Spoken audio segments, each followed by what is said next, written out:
Hi everyone, Diana here, and I am sitting outside on this absolutely breathtakingly beautiful evening, and I hope you are all having as enjoyable time, whether it's morning, afternoon, or evening for you, as I am sitting out here talking to you.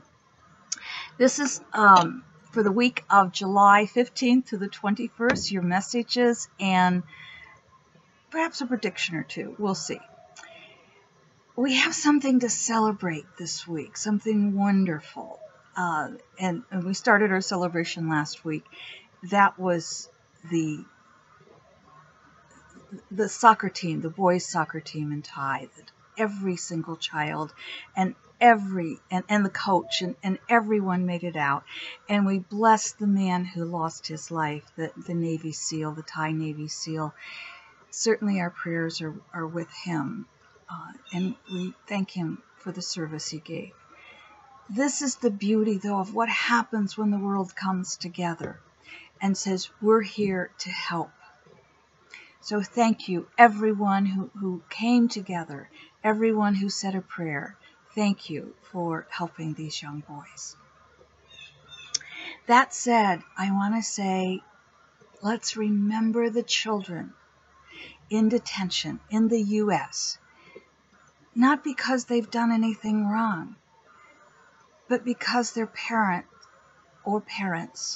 were trying to escape a horrific, dangerous situation and brought them forward, asking for asylum in the U.S.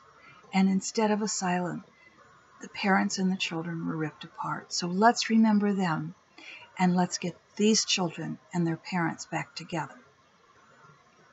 From around the world, let's say our prayers. Let's make our pressure again on the U.S. government to reunite these families. Let's make that known. Thank you. A big, not surprise and yet a surprise came down today. This is Friday, by the way, that I'm talking to you for next week. And that was that the Department of Justice, because of Mueller's team, thank you, Mr. Mueller and your team, 12 indictments came down against 12 Russian spies for their interference with the U.S. election in 2016. Now, the White House is really not going to acknowledge this the way we would like to see it acknowledged. And, of course, we're a little concerned about our elections coming up in 2020. We need to get this fixed. It will. It will. That's my prediction.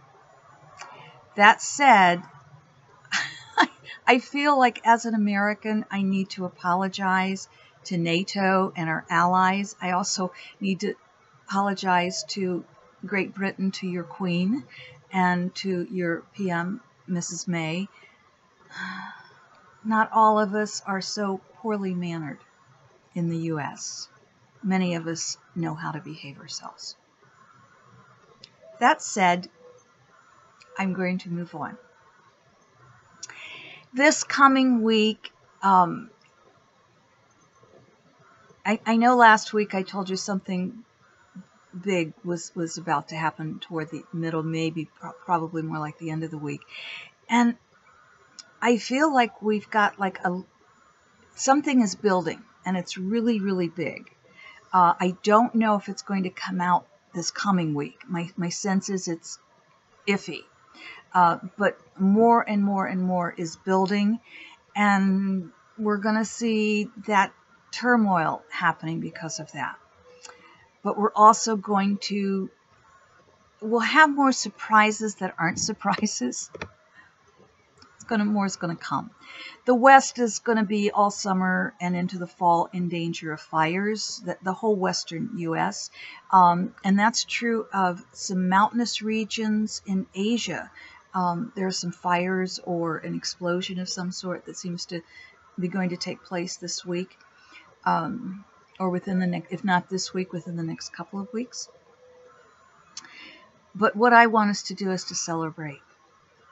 I want us to keep in mind that collective consciousness. And every time we add love, and I mean an act of love, a feeling of love, every time we add love to the world, we're adding to that collective consciousness of love. The same happens when we add anger. Now, keep in mind, when I talk about love in action, or love as an active verb, the young boys from Thailand who were rescued, that was love in action.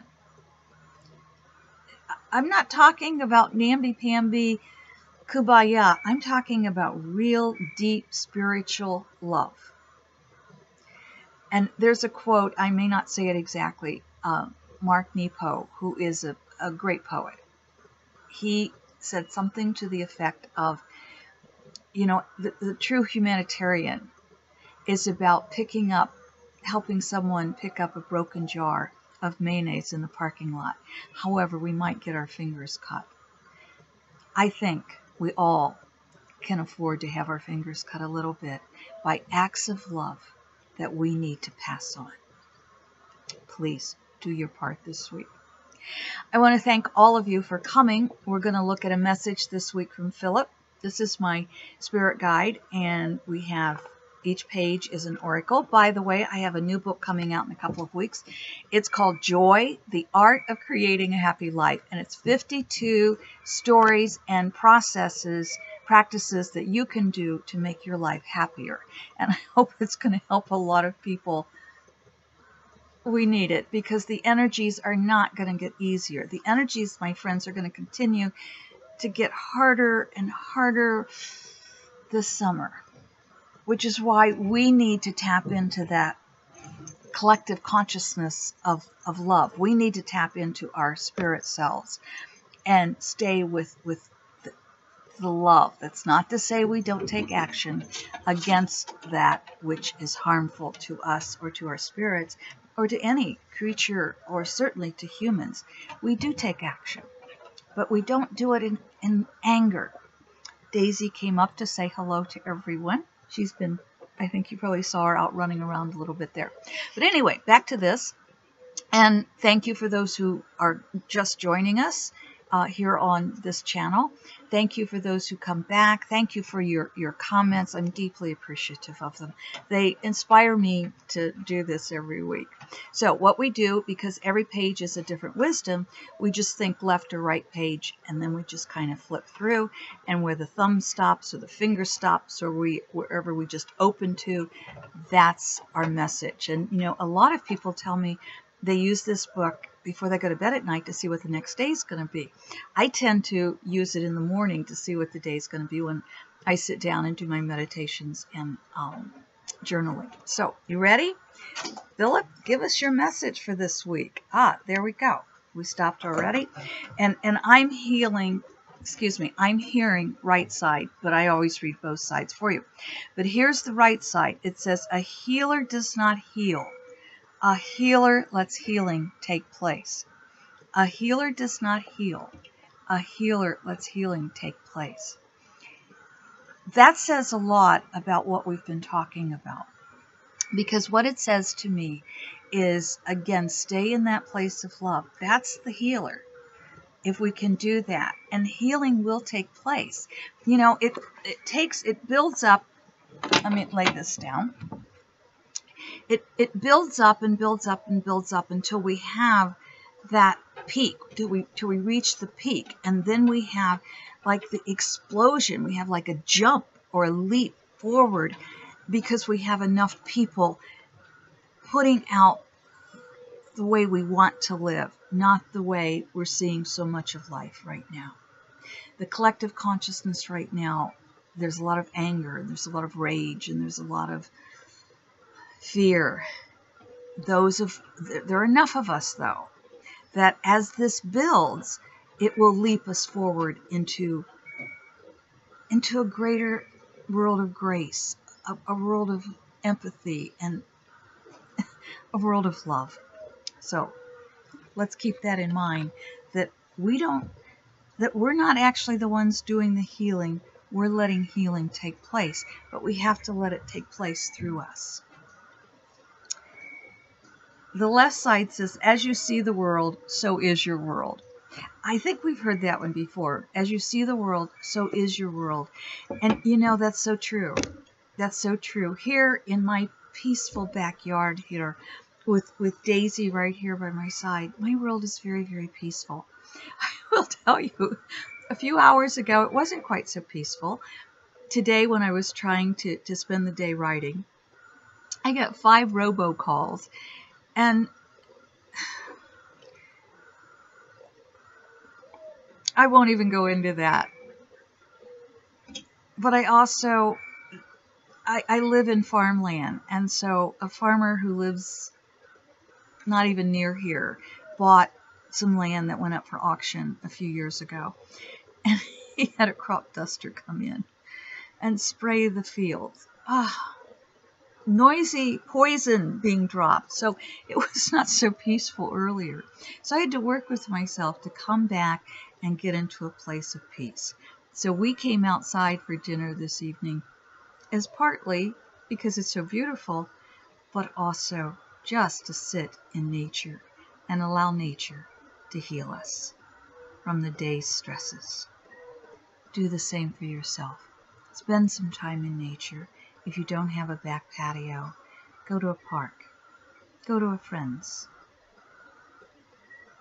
Stay in as much love as you can. Walk away from the news and go shake it off and return to a place of love. Call your senators, call your congressmen. Return to a place of love. Write our letters to our representatives. Return to a place of love. Thank you, my friends, for always, as much as we can, staying in a place of love. From Daisy and Diana, thank you for the love you add to the world. Thank you for being with us. Thank you for being with us today. We're going to go enjoy the evening. We hope you're enjoying wherever you are. Until next week.